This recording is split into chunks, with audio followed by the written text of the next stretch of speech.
जय माता दी।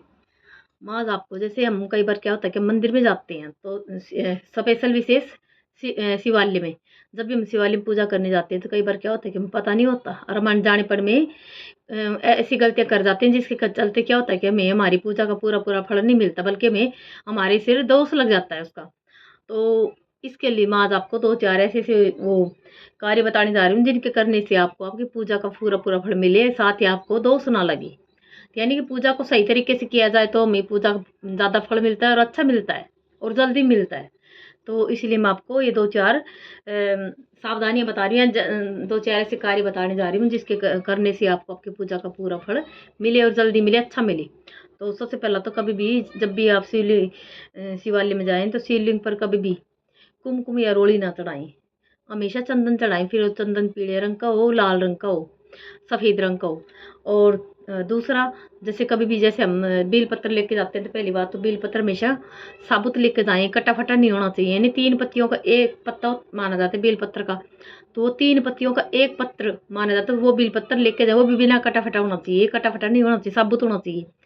और उसको जैसे चढ़ाते टाइम जैसे जो उसका चिकना भाग होता है वो शिवलिंग की साइड करें और जो खुरदरा भाग होता है वो ऊपर की साइड रखें, जब भी बेलपत्र आप शिवलिंग पे चढ़ाते हैं तो।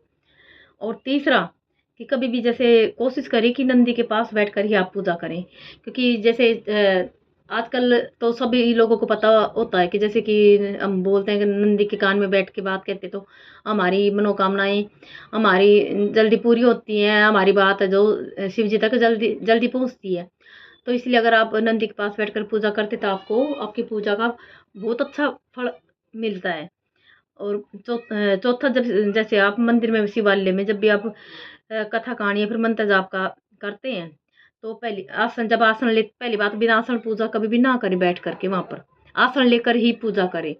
और जब भी आसन ले तो कभी भी नीले काले रंग का आसन ना ले।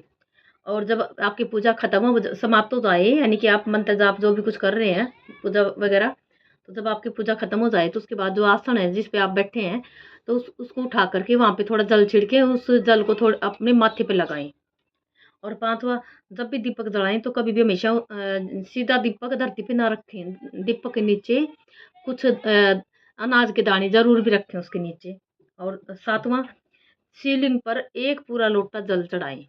कभी भी शिवलिंग पर जैसे कई बार क्या होता है, कई बार कई लोग क्या करते हैं, शिवालय में जाते हैं पूजा करने तो एक लोटा लेके जाते हैं, उस लोटे में थोड़ा गणेश जी को चढ़ा दिया, थोड़ा कार्तिक को चढ़ा दिया, थोड़ा नंदी को चढ़ा दिया, थोड़ी माता रानी को माँ पार्वती को चढ़ा दिया, थोड़ा शिवलिंग को चढ़ा दिया। ऐसे नहीं करना चाहिए। आप जल कितना भी लेके जाएं, लेकिन जो शिवलिंग है उसके ऊपर पूरा एक लोटा, क्योंकि शिव जी को एक लोटा जल ही अति प्रिय है, तो उनको पूरा एक लोटा चाहिए, उनको कभी भी उनका अधूरा जल ना चढ़ाएं। और आठवां, जैसे शिवलिंग की हमेशा आधी परिक्रमा करें। जो जलहरी होती है शिवालय में उसको कभी भी ना लांगे, उसको लांगने से हमें दोष लगता है, तो जो हमारी पूजा है वो हमारी नष्ट हो जाती है, हमें पूजा का पूरा फल नहीं मिल पाता। तो कभी भी हमेशा शिवलिंग को कभी पूरी परिक्रमा ना दें, उसकी आधी परिक्रमा ही करनी चाहिए हमेशा। और नौवां, कभी भी तांबे के लोटे में कभी भी दूध डाल के ना चढ़ाएं, ना सींचे वहाँ पर, क्योंकि जैसे आप लोटा पीतल का, स्टील का या फिर चांदी का लोटा ले सकते हैं, लेकिन कभी भी तांबे के लोटे से कभी भी दूध ना चढ़ाएं शिवलिंग पे। ये मैंने आपको सारी 2-4 ऐसी 5-7 जो बताए आपको कार्य, अगर आप इनको करते हैं तो आपको आपकी जो पूजा है आप कर रहे हैं तो उसका आपको पूरा फल मिलता है और अच्छा भी मिलता है, यानी कि तरीके से की गई पूजा आपको अच्छे रिजल्ट देती है। जय माता दी।